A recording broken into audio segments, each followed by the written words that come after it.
motivated by spite, and we're here for it. And pettiness. Between the Lines with Alison Allwine.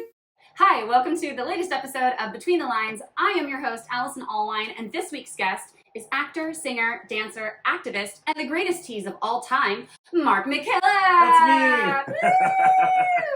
Mark, you are probably the biggest fundraiser for Broadway Bares, Equity Fights AIDS, Broadway Bares event in all of the events history, I would have to say. Is that correct? I think so. I know you've won, you said 8 times in a row. I saw your 6th or 7th win a couple years ago. Yes. So this last year was year 8. This year will hopefully be year number 9. You just keep kind of upping the bar for yourself, though, because when I went and saw you, you had set a goal of, I think it was $250,000 to raise. So then, did you come last year then? Yeah, because last year the goal was $250,000. Basically every year I've kind of beat my own record. Yeah. So he said, what have I done to myself? What have I honestly, it was like, I think I got to like $96,000 one year, and Trisha, who is like the sweetest person on the face of the planet, she works in the offices of Broadway Bares. She was like, she goes, the all-time record for someone who has raised money in a strip-a-thon season is like $106,000 or something. And it was, I guess there was a guy on the crew who had worked and helped set up Broadway Bares for years and years and years and years. And he announced that it was his last time doing Broadway Bares. So everyone came together and like donated to his page, and he raised an insane amount of money. And so she was like, if you want to beat that record. And then, so I beat his record. And then I just kept beating my own every year. So I went from like, I think my first year was like 5,000, and then it was 35,000, and then it was 45,000. And in the pandemic, I had to go back a bit. But then from then on, it was like 75,000, 115,000, and then it went to 210,000, 277,000 last year. But my goal was $250,000 last year, and when I crossed it, I should have stopped. Because now this year, like, now that I know what's I have to get to $277,000. So we're scrambling, but we'll get there. Hopefully, maybe. You'll get there. This is the big year. This will be the year I cross $1 million in total fundraising. That's bananas, because you fundraise. I think the difference is you fundraise all year long. Yes. Is that correct? Yes, and most people will, which is normal, they will kick off their fundraising season a few weeks before, and then they'll set whatever their limit is. But you will go around to each, aside from doing Red Bucket collections, you go around to each of the shows and get signed programs, signed merch, signed window cards, and you auction those off. Yeah. You've actually got a really good fundraising program. I have to read them because there are so many ways that this mofo raises money. So you had a cabaret series of, I believe, salon duets. You recorded a Christmas album, and all the proceeds of that first year of release went to Broadway Bares. So that's coming out this year. I was trying to get it out last season. I didn't realize how much. I just kind of do things. When I have something in my mind, I do it. I don't care how I get, like, I will find a way. Especially, I love when people say no to me. Because I'm like, oh, really? I'm like, really? Yeah, I'm going to make this happen. Yeah. Whether that's from getting things signed or motivated by spite, and we're here for it. And pettiness. I will make something happen. But no, I didn't realize how much work went into making an album. Basically, my Christmas album is going to be a lot of duets. I would say there's probably like 6 to 7 duets on the album. Oh, that's so great. Growing up, my mom would open our home on Christmas Eve to our neighbors, I grew up in the church, and so we'd have an open house on Christmas Eve, and my mom cooked all this food, and there was songs, and we'd sing carols, and so that to me is like Christmas time is community. Yeah. So I want this album to be like kind of my chosen family of like Broadway faves and like friends. Like this could be Jelani Remy. I'm recording with Lilias White at the end of the month. Will you just please tell her that my brain chemistry was changed by her verse in Brotherhood of Man in the How to Succeed revival from the Matthew Broderick revival from 90, maybe 6 or 7 or something like that. Okay. And that is the only version I will listen to. Lilias, are you watching? Just so you know. I'll send her the link to this. And but she's phenomenal. But yeah, the whole album is going to be like just like people I love, and it's going to be great. So that is coming. That's on the way. That's coming. Great. And we're going to, don't you worry, we're going to link for it like we do. We link everything. But you also have, throughout the fundraising like proper fundraising Broadway Bear season. You do a bingo card where you put a picture up, and if you want to reveal a square of the picture, you can donate, which I think is a genius concept. You have a $5 Friday. You also have your calendar that you released this year for all you little dirty birdies that want to see this mess, chonies. I think that's genius, and I imagine that is a big seller. So when I was on tour, I did this thing called my hotel room selfie series, where I took all these pictures that I was putting on my Instagram, and I was one of the first gays to get like 20,000 followers on Instagram way back in the day. And so I took all those photos and I released a coffee table book of iPhone selfies. I beat Kim Kardashian to it, and 25% of the proceeds went to Broadway Cares. But yeah, I've kind of always done something like that. Like that's how my following started on social media, was those photos. So people kind of expect to see me in my underwear, which is real fun as I'm getting older because that's a lot of upkeep. So instead of doing a book every year, because that's insane, so I do a calendar every year. So so I just kind of, in a smaller, different way, and it's kind of a great way that people can. Because there's a lot of gays out there that love a little schmexy calendar. Hey, a lot of my gays have coffee table books and calendars and magnets and everything else. My apartment is full. We're full of Playbills right now. The homosexual community is keeping the print industry alive. That is very, very real. So speaking of being in your briefs, to the point of you fundraising, you actually have an upcoming show, Brief Ballads. Yes. Taking the briefs off? Are we talking full Monty? It depends. Okay, so I haven't actually spoken about how in-depth this is going to be, so exclusive. Hey! Exclusive. So my book came out. I also did a gallery show of some of the images from the book. A phenomenal artist by the name of Robert W. Richards took my work because we had been introduced at one of his one-man shows. He was an artist, and he did a show on the Lower East Side where he talked about his life.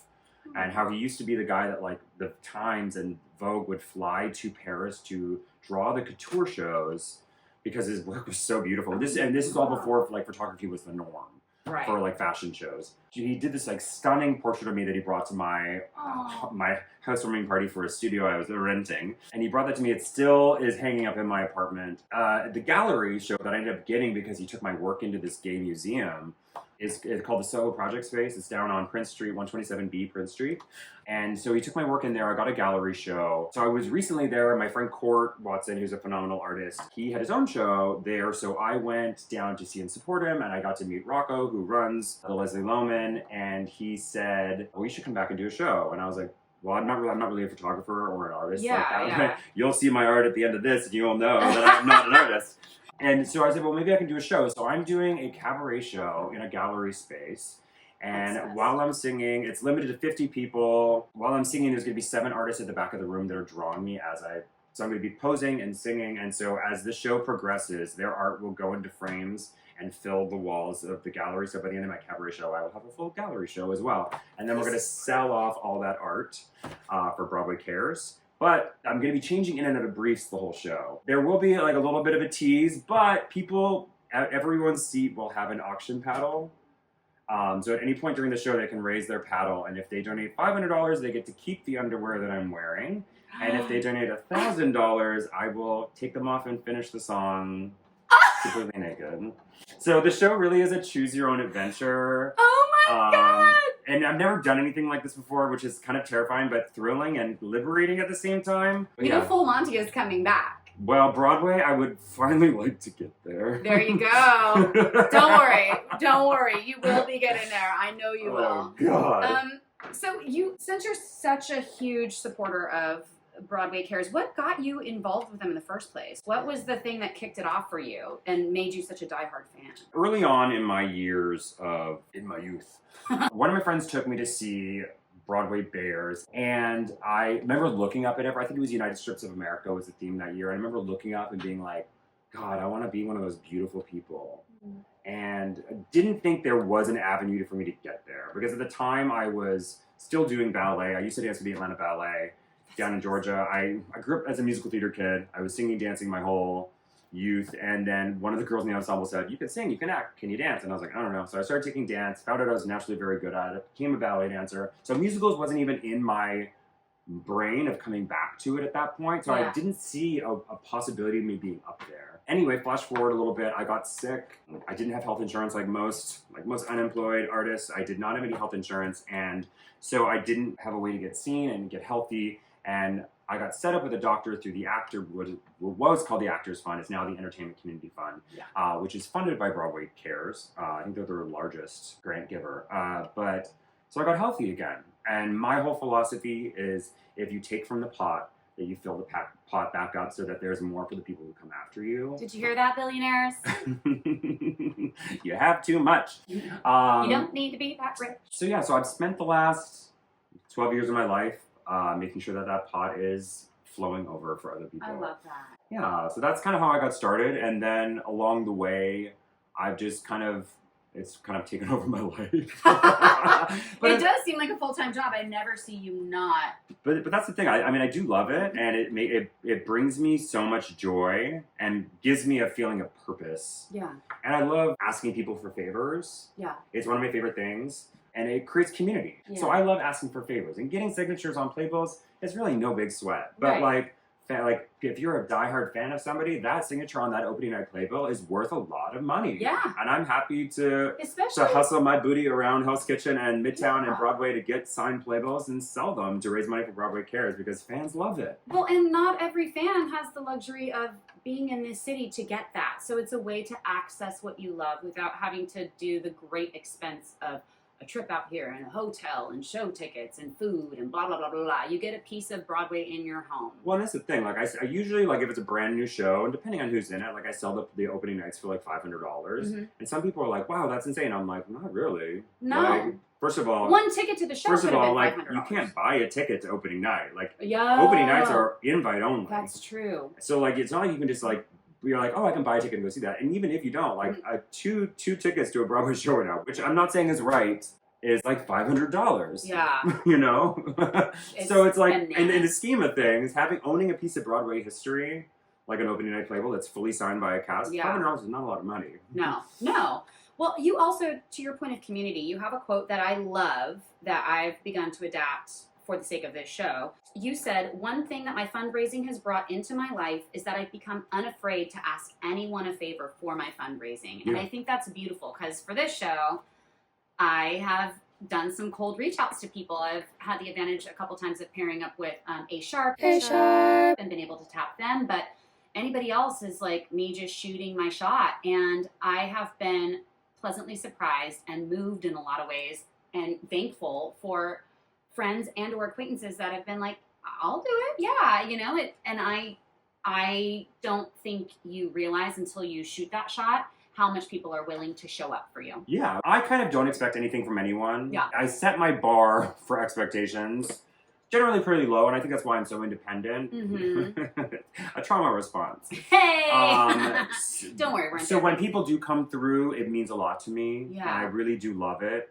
And yeah, I love asking people for favors. Now, will I ask people for things from my life? No. Like, I don't ask favor. I'm so independent, I'll do it on my own. Yeah. This is, I think, the third podcast I've ever done, because I get asked to do podcasts all the time, and I always just ignore them. or I politely decline, because I don't think that the universe needs to hear another white man talking about my opinion. It doesn't matter. For most things, it doesn't matter. But you asked to bring me on to talk about my fundraising, and that is something that I am very passionate about, and I'm happy to talk about that. Yeah. But like, when someone's like, come on my podcast and talk about movies, I'm like, nah. I'm good. I'm good. I think you can have an opinion on things, but I don't think you need to share them about everything. So. Bring back journaling. Bring back your diary. Please. So number 3, here we are. Hey! Speaking of having an opinion on things, besides being very active with your fundraising in Broadway Cares and posing in your panties, you're incredibly politically active. And I've noticed that brings the trolls out of the woodworks, which is hilarious to me because your content is, as previously stated, very specific. Yeah. So if you're coming across someone's FYP in their scrolling... Why am I on your For You page, Right. sir? If you don't like what I'm saying, why am I here? It's almost as if you invited me into your house. Well, but you handle it, for being a Canadian... sassiest Canadians I've ever met, and I'm obsessed with it. Like- You handle it very Like my well. art says, it's rarity. I am a rare. You are the second am- gay man to choose rarity in this book. I'm a rare Canadian. Yeah, I don't know.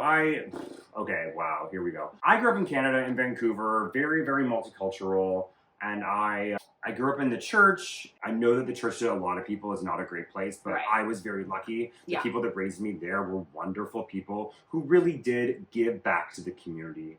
And like, I know that like the donations they got helped people and did things. And Right. like, so I kind of grew up with, like, my mom was the head cook for like Bible camp. So like, Aw. and she did it all on volunteer, and like she was Right. always giving back. And so I kind of grew up with that kind of like ingrained into that being of service is important. Mhm. And so when I see things that are wrong, I'm also my mother's son in the fact that she is very sassy. You're like, I've got something to say about that. And I stand up But for I love myself. it. She gave me a spine, and I'm not afraid to stand on my legs and stand up straight and tell you to your face that something's not right or fight for injustice. Yeah. Thank you, Mom, for that. I appreciate you. But yeah, no, and I think because because of the reach of my social media with the fundraising and everything I do and the half naked photos, like when I do post something political, trolls will inevitably find their way to me, and they're Yeah. always like, They think you're low hanging fruit because of the underwear pics. correct. And it's funny because they're like, you just shut up. Like, why do you? What makes you think that your opinion about this means anything? And I'm like, not like, you're just mad, sir, that you also cannot do this. You know, like, right. post your underwear photo and tell me. You look Right. It's stupid. always somebody that looks like a slug that got caught outside in the sun on a hot summer day. Jesus Christ, Every superstar. time. Every Um, single time. At the end of the day, and it's also stupid, and I don't care. Like, that's your Right. opinion, cool. And if it's really something really inflammatory that I don't want, like, say, my trans friends to be reading because I don't think that they should have to look at that kind of shit Yeah. on my social media, Yeah. I'll delete it. Yeah. But if it's just something dumb and it's an insult towards me, I have a good time with it. Yeah. Because at the end of the day, baby, whether you love me or you hate me, you're a fan. You're a fan. And thank And you you- so much for the engagement on my page. All my engagement, thanks, because now it's going to be pushed out to other people. And Right. and at the end of the day, it's because I've had people come and be like, all you do is post half naked photos of yourself. And I'm like, yeah, but it's all Do like, you see it's all for why? fundraising. Like, it's either during Broadway Bares season or I'm selling a calendar, which 100% Benefits of Broadway Bares. where all the proceeds go to Broadway Cares. I do giggle that I've kind of crafted my life and my online image in a way that, like, if anyone comes to me, I'm like, it's all for charity. Yeah. None of this, like, it's Right. a rare day when I'm like, here I am on vacation. Yeah. Like, I'm like, the photos I've taken on vacation are going in the calendar. Right. Even then, it's like, I'm always working. it's always fundraising. So I'm like, someone tries to come to me, I'm like, it's how I raise money. Yeah. And what are you doing for the world? To that point of like giving back, right? You can give in actual money. You can give in promo. And for those of you at home that are like, I want to be able to, but I'm in a tight spot. Look, we know the world is on fire. Sure is. Reshare a post. Okay. Oh, you're gonna trigger. Give you You're gonna volunteer- trigger this moment. Because, Volunteer your time. but yeah, and it's so easy to do that. Yes. It's one of those things that I think about a lot because I am petty. This is now the petty podcast. Yeah. I get frustrated when I'm not supported by friends or people who claim to be friends or people who want access to me and what I bring to situations, Yeah. but aren't willing to put in the support. Y'all try to clout chase. Y'all want to be best friends with Beyonce. Well, you know who is best friends with Beyonce? People that were supporting her Right. back when she was on her way up. Right. Like, y'all want to jump to the success of other big artists or people, but you're not willing to put in the support of the people who are trying to do things on the ground, boots on the ground now. Before you can get anything out of it. That's the other thing, is they want to hop on the train when they think that there's When the something times are in it for good. them. Yeah, But, like, yeah. you need to be showing up to my ridiculous one-man show. Yes. Like, you know, in some sketchy little basement theater. Show up to that. Right. And then I'll bring you backstage when I'm on my world tour, you know? Like, there we go. Easiest thing to do is like just sharing a post. Like Yeah. you said, it takes nothing. Like, if you can't afford to donate to my fundraising, that's okay. Because trust me, if I wasn't doing it, I couldn't afford to donate to my fundraising. It takes nothing for you to be like, hey, check out what my friend is doing. If you have money, throw it this way. Yeah. That's all it takes. You are doing all of this fundraising on top of still dancing, still actively auditioning, performing when you get the opportunity, which God bless, and going to the gym, staying fit.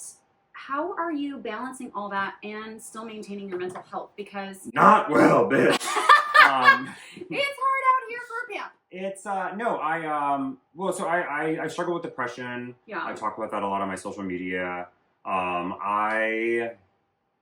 I also know that there's things in my life that trigger deeper, darker, like ruts for me. Mm-hmm. One of which is drinking. Yeah. But I really love a glass of rosé in the summer. Or bless. like my favorite is a dirty hot martini, which is a dirty martini with blue cheese stuffed olives and then like a dash of Tabasco in it. You had me worried that it would be temperature hot instead gross. Of flavor hot, and I was like, so like I love a drink, and I don't think I'm gonna give up drinking. There's things that I can do to combat my depression. One of those is pulling back on drinking, and just being hyper aware of how stimulants affect my body and my mood.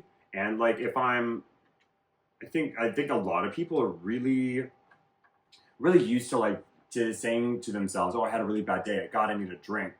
Well, you had a bad day. Just go home. Yeah.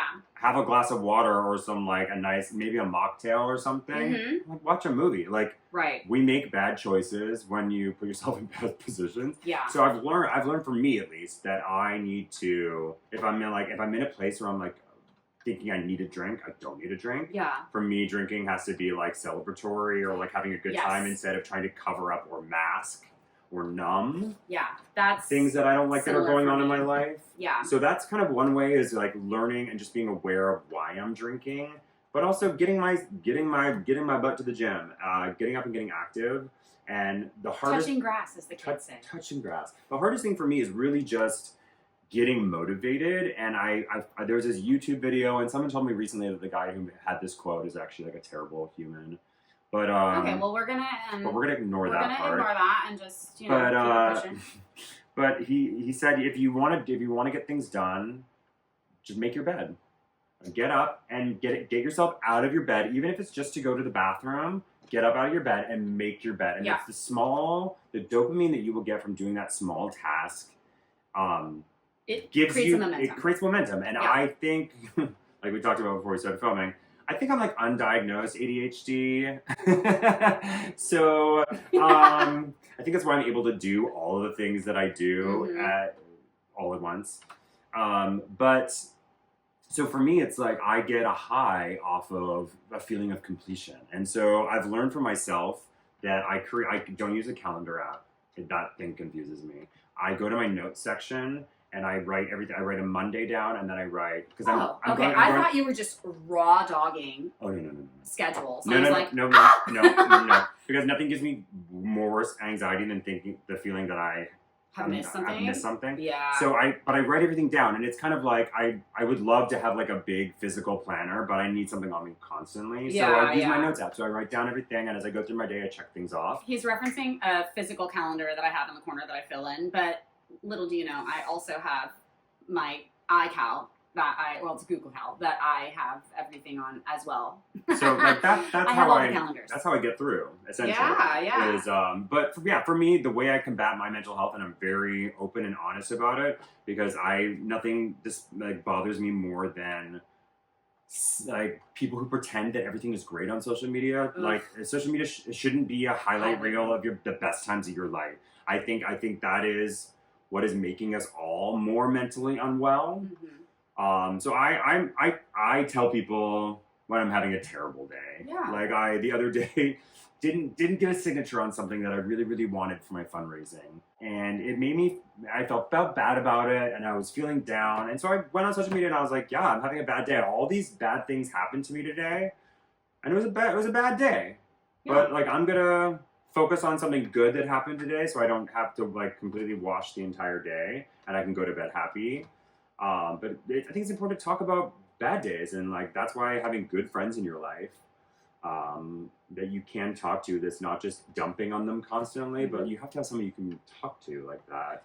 Whether it's a friend or a therapist. There you go. We love a good therapist. Do you find that when you post those things saying like, hey, I'm having a rough day, do you find that, I know parasocial stuff can be a little wonkadoodle, but do you find that people reach back and go, thank you for sharing, or I'm also having a bad day, or I feel this way or that way? Does it create a greater sense of community? Well, people reach out to me, they're like, thank you for being honest. I Yeah. get that a lot. Yeah. But I think it's also the part of the problem with social media, and because I'm so out there with my personality on social media, is people think that they know me really well, so they start messaging me and like You're like, trying I to am trying not to your get more therapist. information out of me. Oh, no. And I'm like, I actually don't know you. Right. Like I'm happy to be this like weird person online who's like always asking for your money for charity, and posting half naked photos of myself. But like I do have boundaries, and they are healthy. And people don't need to know my real private life, and try to dig that out of someone you don't know. Like if you're a friend in my life, that's different. Sure.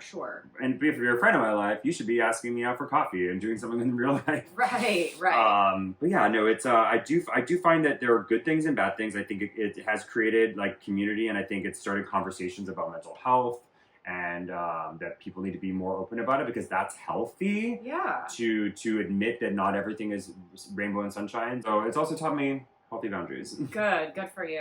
We know that you're not on Broadway yet. I am not Broadway's Mark MacKillop.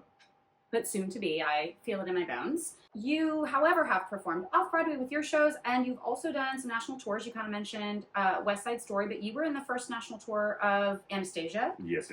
International tour of West Side Story. Mm-hmm. You were in the national tour of Dirty Dancing. He's a busy bee, y'all. Tell me about tour life. I always joke that like, cause there was kind of two top ballet men in the city. When I was auditioning, shout out Stephen Hanna. Basically, anytime I would book a job, Stephen would stay. Like if I booked West Side Story, or it was Dirty Dancing in specific, I booked Dirty Dancing because it kind of came down to me and him and a couple of the group of guys. And so while I was gone, then Stephen went and booked Hello Dolly. Oh. And then it's been like I'm always touring, so I'm kind of at the point now where I'm like, okay, Stephen, now I want to be on Broadway. Yeah. That feels like the next logical. I mean, anybody that's out here is out here to do Broadway, number one. But number two, when you've had that many hits in a row in national tours, that's kind of the next stepping stone is Broadway. Yeah, I am, but I'm also kind of I'm getting old. Amen, brother. I'm not sure how. I'm not sure how much longer I want to dance, if I want to dance at all anymore. I think it's time for me to like stand on zero and sing songs. We love and let the art. children kick their faces around me. Amen. But also, literally, and this is not a dig in any way, Stephen. Stephen is a phenomenal dancer. He was he kept me moving. That boy can dance. I want to be on Broadway. Yeah. I've had a lot of close calls. In fact, I remember my very first audition for in New York City was for Phantom of the Opera. And it was to be the slave master. And yeah. I wonder if they would if they remounted that, if they would call it the same thing. I don't know. I'm doubtful. But anyway, so it was they called in all these ballet boys, and there was 30 guys in the room, and they whittled down to 4. And I was one of the 4, and I went in the room and I sang my song, and they called my agents the next day and they said, where did you find this guy? We've never had someone who dances at the level that he does, but then opens his mouth and he's leading man. And my agent was like, great, so what's the offer? And they said, oh, no, we're actually giving it to this other guy. Because no offer, thank you. No offer. We're not giving it to him because the producers are giving it to this guy who they know from this other show they did with him. And so I'm like, So kids, if you're trying to break into the business, sometimes you will be the best person for the part, and you still won't get it. But I have friends who are casting agents, and they told me there's a lot of times, especially with new people, they might be the best person, but they want you to keep showing up because they want to see consistency. Yes. Which I understand, but I was like, just let me on Broadway. Right, yeah, it's tough. No, I've had some close calls as well, and my agent said a similar thing in my first little bit out here. He was like, you gotta stick with it because, shout out to James, because you gotta forge those relationships, and they need to see that you're in it to win it, and it's not a one-off thing. You know, they've not seen you before, and you just show up out of nowhere. And they want to see that you are capable of sustaining that kind of momentum, and that you always sound the same in the room, and it wasn't just a good day in the room and whatnot. Yep. So, yeah, sometimes some people do get the surprise, you're it, ta-da. And also everything, and I need people to know that, I don't think a lot of people understand this. As someone who's 6'2", a lot of times you will get a job if you fit the costumes.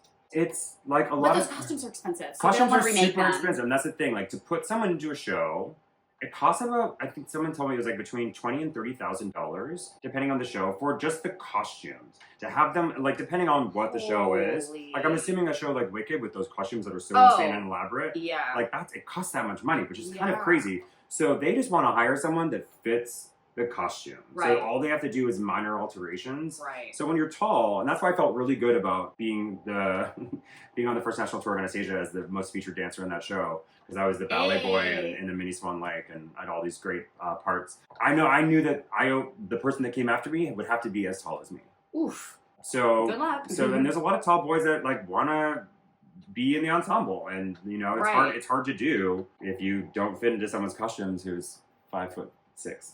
That part. But yeah, no. So Broadway will happen. My whole belief is that Broadway and everything in the universe will happen when it's supposed to happen. Yes. My mom used to say, "You're always in the right time in the right place."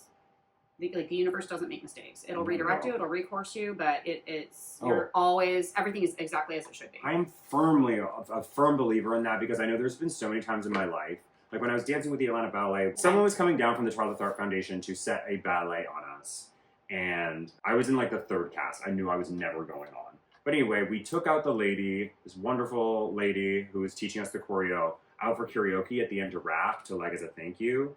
And none of the other dancers were getting up to sing because they were like ballet dancers. Oh, yeah. And I kept getting up to do karaoke, and I was singing. And I had a bit of a imposter syndrome in the ballet world because I started at 17. Oh, which, if you don't know, is kind of late. Usually they want to train you up very young and get those feet and those splits a certain kind of way. So I had imposter syndrome because I was like coming up very quickly in that world. Anyway, so I was singing all these songs at karaoke, and she pulled me aside and she said, "What are you doing wasting your time here?"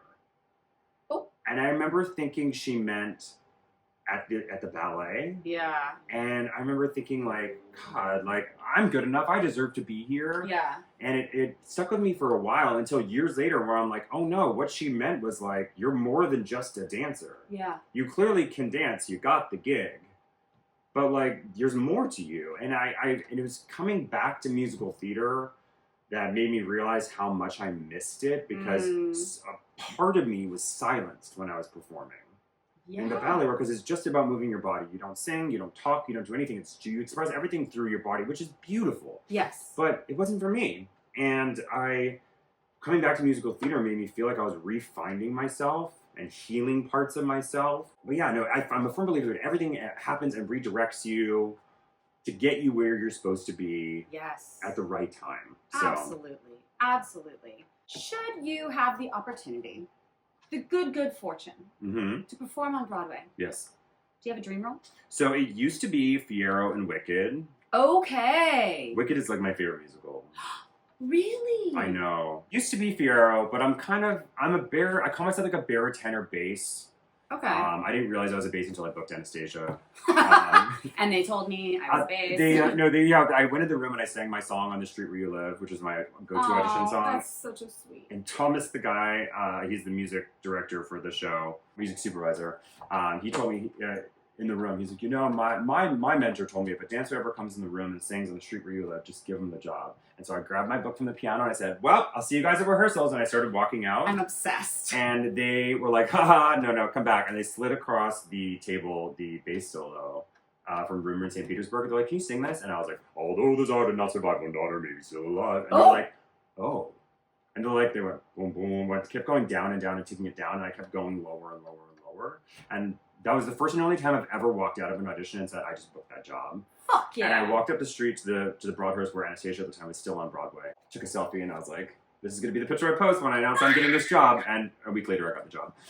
But so I didn't know I was a bass, so I'm a baritone bass, but I'm not a tenor. And there's some high notes in As Long As You're Mine. But they took it down for Tay Diggs. That's, I see you become a celebrity in Hollywood, and then I can circle back, but then I'll be too old to be Fiyero. So this is my plan. I want to be the youngest, hottest wizard there's ever been. Oh my God, stop it. Change your panties. That's sexy. I want to be the reason that you're like, oh, I see why Elphaba's mom hopped on that D. Like, I want it to make sense. Yeah. Yeah.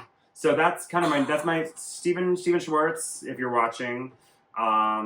Put me in, coach. Yeah. That's kind of my new ambition, is to be the youngest, hottest wizard there's ever been. I'm fucking obsessed. Yeah. And then that would give them an excuse to skew Madame Morrible a little bit down, because I would love to be Madame Morrible.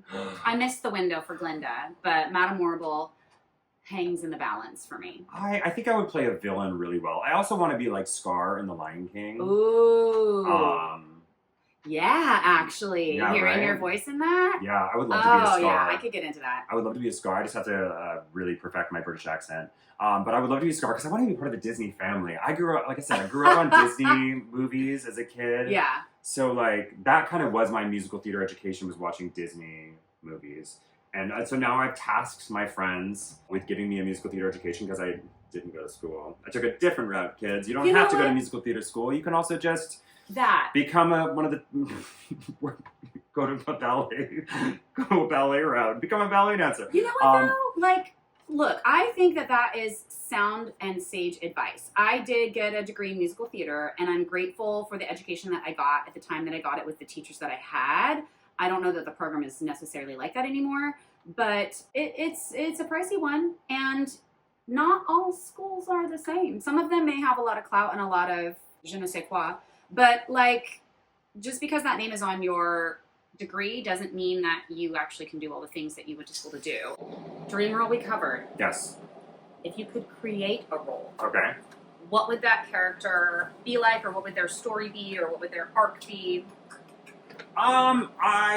That's a good question. Oh, well, I'm not going to tell you on camera, but I am writing a musical. Oh! But I can't tell you what it's about. Okay. Cool. Thanks. Secret. Thanks for coming to the show. Bye. And that's it. Bye, my favorite. But I mean, I think any actor is going to tell you that the dream is originating a role, because we all want a Tony. Right. I don't know. I think that's valuable, and this is why I asked this question, because everybody does say, like, oh, I want to originate a role. Well, if you don't know what you want to originate, then how can you make it happen? I think, I gravitate towards serious parts. Okay. Like, I do love comedy. That is fun, because I'm a fool. But I really get down in the dirt with, like, some, like, really heavy material. Like, things, I love doing a show and a part that, like, I walk away from feeling depleted. Like, emotionally, I love it. Like, this is so stupid. I want to hurt for hours. This is how you know theater kids are, like, annoying. It's like, I remember we did Jesus Christ Superstar in middle school, no, high school. I'm grade 11. I'm from Canada, so you say grade 11. Yeah. So I was Ginger Jesus, and I remember every night I would get up. Well, and it's funny because I had to win that part because we were supposed to be doing Grease that year. Talk about a switch up. We were supposed to be doing Grease, and up until then I'd been the lead of all of our school plays and musicals. Star. We were supposed to be doing Grease, and I'm also not delusional. Like, I know that I am not a Danny. I am a Kaniki. You are a Kaniki. I'm a Kaniki. Yeah. So I was firmly resolved to take a step back and let this kid, I think his name was Blake. Blake, if you're out there, hey. What's up? He was so hot. He knew he was going to be Danny. He knew that was his part. But then we couldn't get the rights to Grease. Oh. Because Grease was touring somewhere through Vancouver at the time. And so there was like a buyout. So like we couldn't have them. So we decided to do Jesus Christ Superstar instead. And this guy Blake was like, well, I'm going to be Jesus. And I was like, fuck, you are.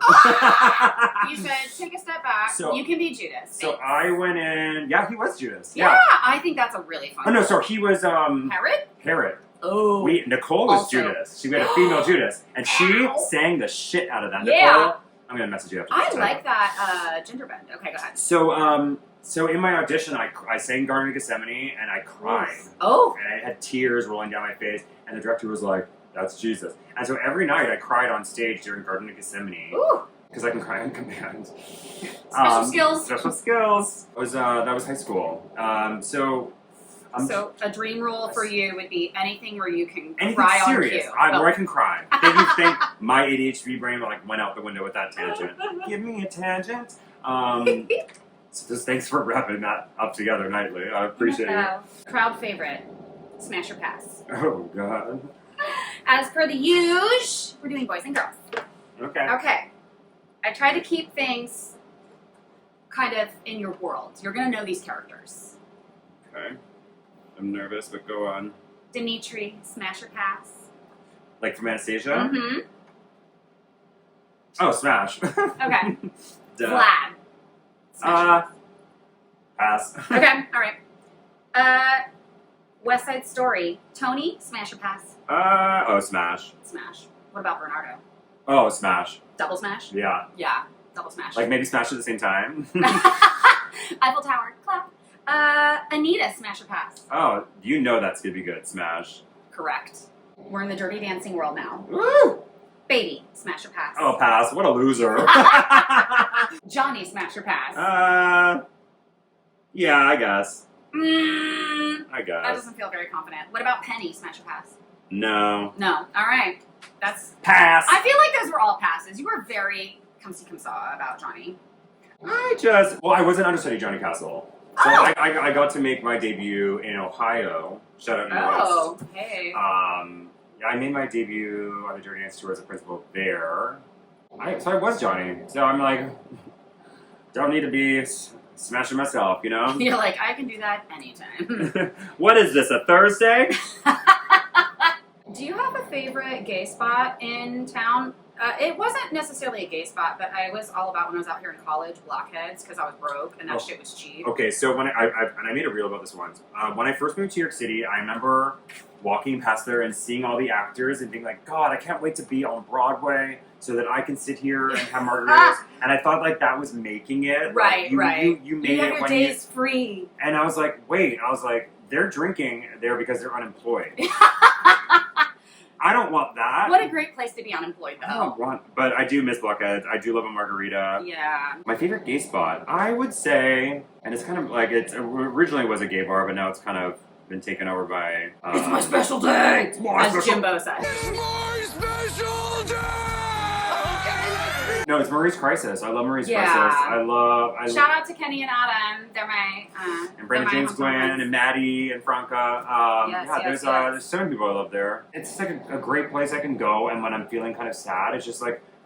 I've been going there for 10 years, and there's people I love. Yeah. And Oh, I like I when love I'm a the- little messy, that they're like, I left the AC on. Who knows what the audio has been? We're both loud. It's probably fine. it's probably right.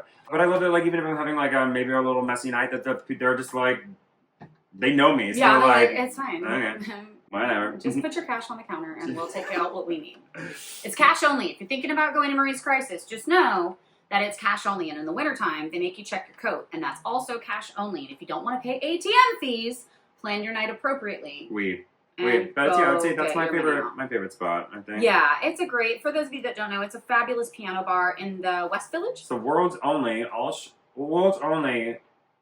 and oldest, just maybe it's just the world's oldest all show tunes piano bar. Obsessed. And it's in the location of what used to be Thomas Paine's townhouse. Oh, I did not know founding that. fathers. I don't think it's the same structure anymore. Yeah, but yeah. that's where his townhouse was. That's so great. And it's kind of like it's a really great kind of boys' town over there. I know everybody thinks of Hell's Kitchen, but they've got Stonewall's not far, Playhouse. I mean, it's the original neighborhood. Yeah. It's where the gay rights Monster. movement began. Yeah. Where it's- trans women threw bricks so that we can have rights. That's right. Marsha P. Johnson. I have one last question for you. Ah! I know. Our time is winding down. All right. When you die, Yes. what is something that you want people to remember you for?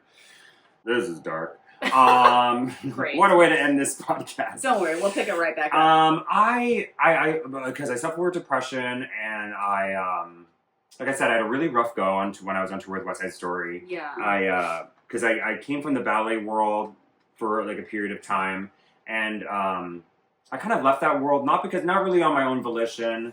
I left it because the opportunity ended. Mm-hmm. Like they didn't renew my contract. Oh. And because I was a trainee with the ballet, and per that union, you can only be a trainee for 2 years or an apprentice for 2 years before they have to hire or fire you. And it's their way of making sure they don't just string people along for eternity. It's a good thing. That's great. It's a good thing. But it was at the time, it was like post-recession. It was 2010. So like people weren't moving around the way they were in the past. So no one was leaving. So there was no position for me.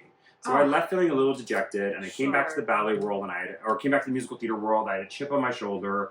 I was doing the West Side tour, and I kind of wasn't the nicest person. And I had a big breakdown on that tour, and spent a lot of the time working on myself.